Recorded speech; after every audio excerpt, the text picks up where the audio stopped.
much. Welcome to the Nightly Show. I'm your host, Larry.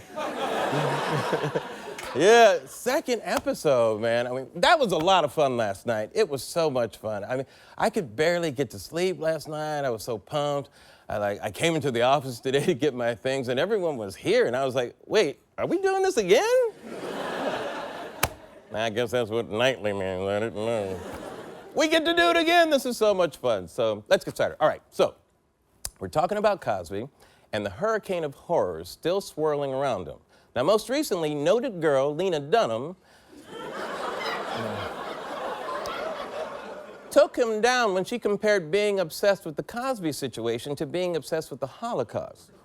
Now, hold on. To Lena's credit, she did apologize right away. But unfortunately, it wasn't before a surviving member of the Hitler family, grandson Chip Hitler, released this statement. All of the Hitlers joining me and condemning Lena Dunham for comparing our grandfather's actions to those of Bill Cosby. Yes. However, we all applaud the bravery of the ass episode of Girls. Chip Hitler's got a point. Horrible joke. But criticism isn't stopping Cosby. Cosby has been performing throughout North America as part of his Far From Finished tour. Quick note to Bill Cosby's press team, if your client is being accused of brutal assaults on a weekly basis, maybe don't say he's far from finished. Just a little tip. You know, watch the language there. All right? Now, Cosby's tone-deaf comedy jam attracted people both for and against the cause. No more jokes! No more jokes! He probably has $20 billion, and they're probably after that, I'm sure. Funny, all these people come out all these years later, and there's no witnesses, not even a Polaroid.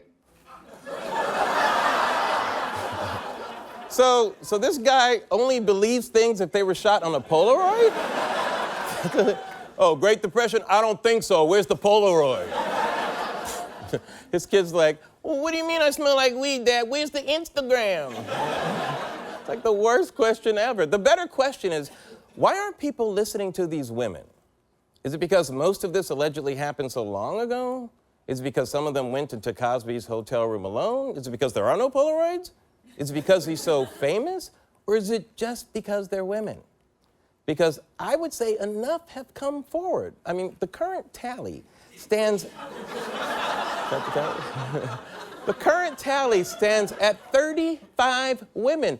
Really, folks, how many more do we need? 35 allegations. Let's understand this number, okay? That's like if Bill Cosby drugged and raped every single U.S. president from George Washington to John F. Kennedy. It's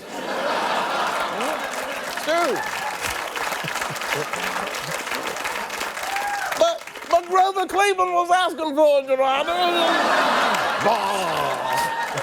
You should have seen how he was dressed with the twirly mustache. The barber, it's in dinosaur.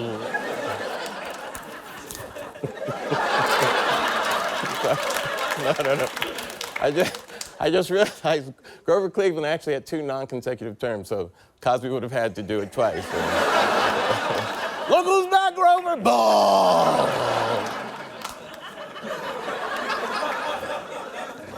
Cosby died. Now to be fair, the number is changing so quickly that there are conflicting reports on whether the total really is 34 or 35. But if the difference between 34 and 35 women matters to you, please forever. Look,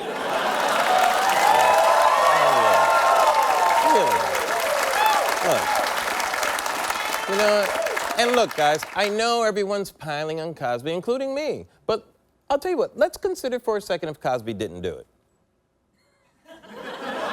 Okay, we're done. That's all we needed. Look, what I'm saying is that regardless of whether Cosby was innocent or guilty, it seems like it's in poor taste for him to continue his comedy tour.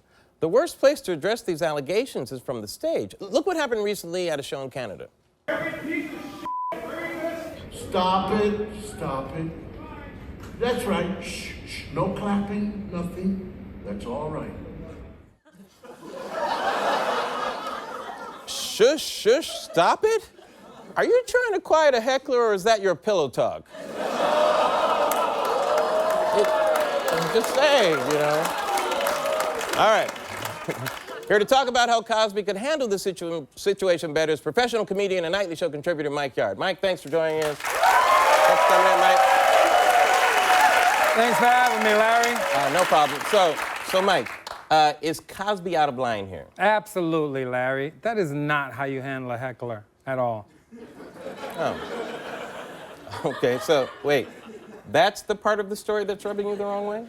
Larry, I've been doing comedy for 20 years. I've seen a lot of alleged criminals on stage. That doesn't mean your act needs to be sloppy.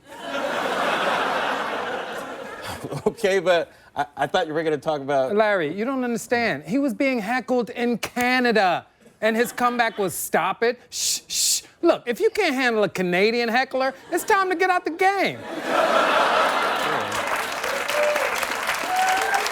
So it's a very fair point. Okay, well, it looks like we're going to focus on this. Okay, so what should he have done? It's real simple, Larry. Someone disrupts your show, you've got to refocus them, okay? You want the audience thinking about your jokes, not your crimes. Go ahead, heckle me. Call me a rapist. Okay. It seems a little dangerous here. It's my second night of my show, but I'll do it, okay. Okay, you're a rapist. You call him rapist, mother.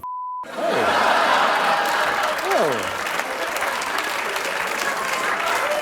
Hey, take it easy, man. I thought you were going to explain to me how this works. I'm sorry, Larry. That was just reflex. You just came at me. I know, you know? Sorry. What I'm trying to say is, when you're handling a heckler, there's a few different tactics you could try. Okay. One of my favorites is to act like he said something else. Here, heckle me again. I don't know, Mike. I mean, last time... No. I'm good. I'm in character now. Go ahead. Okay, all right, okay. You're a rapist. What's that? Papist? You want me to do jokes about the Pope? The Pope is dope. You seen that guy's hat? It's gangster. See what just happened, Larry? Now we're in Vatican City instead of Rape Town. Wow. Wow, Mike. I mean, wow. You really are a pro. I know, right? Right. Okay, all right. But what if the guy's persistent and won't stop? What do you do then? Well, then I'll just tell the truth, you know? I just tell him how you really feel. Tell him how you really feel. Okay, what do you mean the truth? What does that mean? Well, I keep it real. I just look him in the eye and tell him, listen, you don't want to do that because I'm going to hurt your feelings. And then you're going to want to fight me. And here's where it gets tricky. I can fight. And you'll be the dude that gets his ass whooped by the comedian. So sit your ass down and let me do my job. You thinking about crimes now, Larry? No, you're thinking about getting your ass kicked, ain't you? Wow. That is exactly what I'm thinking, Mike. You can read my mind, too. Nicely done, Mike Yard, everybody! We'll be right back right after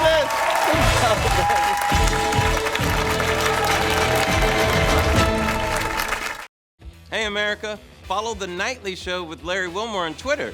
But don't follow me home. I want followers, but I don't want followers. That's